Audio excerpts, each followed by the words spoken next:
আমি যখন অনেক ছোট ছিলাম তখন আমাদের বাড়িতে বড়ই গাছ ছিল না। আশেপাশের বা বাড়ির কাকাদের কারো গাছ থেকে বড়ি পারলে আমরা তখন গিয়ে বড়িগুলা কুড়িয়ে দিতাম আর আমাদেরকে খাওয়ার জন্য কিছু বড়ি দেওয়া হতো। সেই বড়িগুলা পেয়ে কি পরিমাণ যে খুশি হতাম।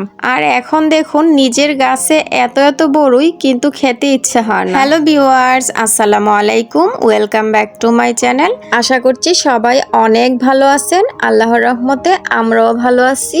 আমাদের পুকুর পাড়ে একটা বড়ি গাছ আছে আর এই বড়ি গাছটা কিন্তু আমরা লাগাইনি। এই বড়ি গাছটা এমনিতেই হয়েছে।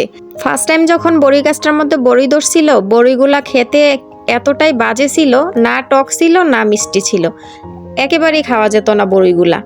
তখন আমি আপনাদের ভাইয়াকে বলছিলাম গাছের বড়ি যেহেতু ভালো না খেতে, গাছটা কেটে ফেলো। তখন সে আমাকে বলছে যে কোনো গাছ নাকি প্রথম ফল দিলে ফলটা তেমন একটা ভালো হয় না, তারপর 1-2 বছর বা আস্তে আস্তে ধরতে ধরতে তখন নাকি ফলটা অনেক বেশি মিষ্টি হয়, যার জন্য গাছটা কাটা হয় নাই।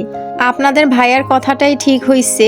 এইবার বড়িগুলা কি পরিমাণ যে মজার হইছে, অনেক মিষ্টি হয়েছে বড়িগুলা। যাকেই খাওয়ায় সেই বলে যে এত মজার বড়ই। আসলে যে কোনো জিনিস অবহেলা করা ঠিক না, সেটা মানুষ হোক বা যে কোনো ঘরের জিনিসপত্র হোক, যে কোনো ক্ষেত্রে অবহেলা জিনিসটা করা আসলেই ঠিক না।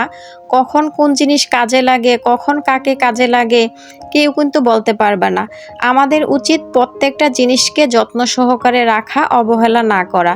যেমন এই গাছটাকে কিন্তু আমি অবহেলা করে কেটে ফেলার কথা বলছিলাম।